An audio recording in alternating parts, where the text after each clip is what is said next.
یہ ہے کہ बाज़ गश्त उसे पुकार के देखा तो बाज़ गश्त सुनी उसे पुकार के देखा तो बाज़ गश्त सुनी कि एक शख्स कई बार कांपते दिल से उदास लहजे में कमजोर चीख के हमराह किसी अजीज को अपने को रोकने के लिए बहुत ही ज़ब्त से आवाज दे रहा था और उसे यकीन नहीं था कि कोई सुनता है। सुने भी गर तो पलटने की चाह रखता है। उसे पुकार के देखा तो बाज़ गश्त सुनी कि एक शख्स कई बार कांपते दिल से उदास लहजे में कमजोर चीख के हमराह किसी अजीज को अपने को रोकने के लिए बहुत ही ज़ब्त से आवाज दे रहा था और उसे यकीन नहीं था कि कोई सुनता है। सुने भी गर तो पलटने की चाह रखता है, मगर वो इसके सिवा और कुछ करे भी तो क्या मगर वो इसके सिवा और कुछ करे भी तो क्या। सो अपनी आखिरी हिम्मत को मुजतमे करके वो बार बार उसे रोकने की कोशिश में उदास लहजे में कमजोर चीख के हमराह बुला रहा था कि एक बार मेरी बात सुनो, बस एक बार मुझे खुद से जोड़ लो फिर से।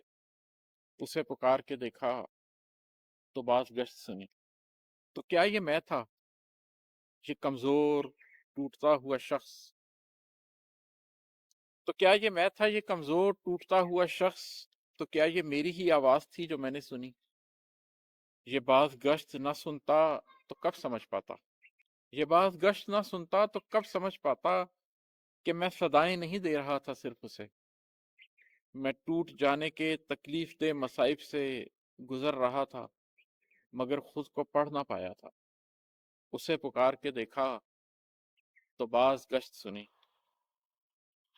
जो बाज़ गश्त सुनी तो पता चला कि यहाँ या मैं था या मेरी टूटी हुई सदाएं थीं, या बेसिपास गमे हिज्र की हवाएं थीं।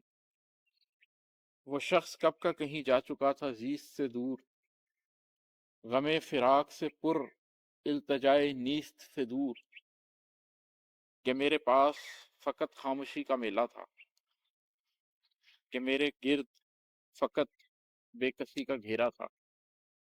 यहाँ पे सिर्फ मेरे टूटने का मंजर था, यहाँ पे सिर्फ मेरे टूटने का मंजर था, यहाँ पे सिर्फ मेरे डूबने का मंजर था। यहाँ पे सिर्फ सदाएं थीं और वो मेरी थीं। यहाँ पे सिर्फ गमे दिल था और वो मेरा था। उसे पुकार के देखा तो बाज़ गश्त सुनी।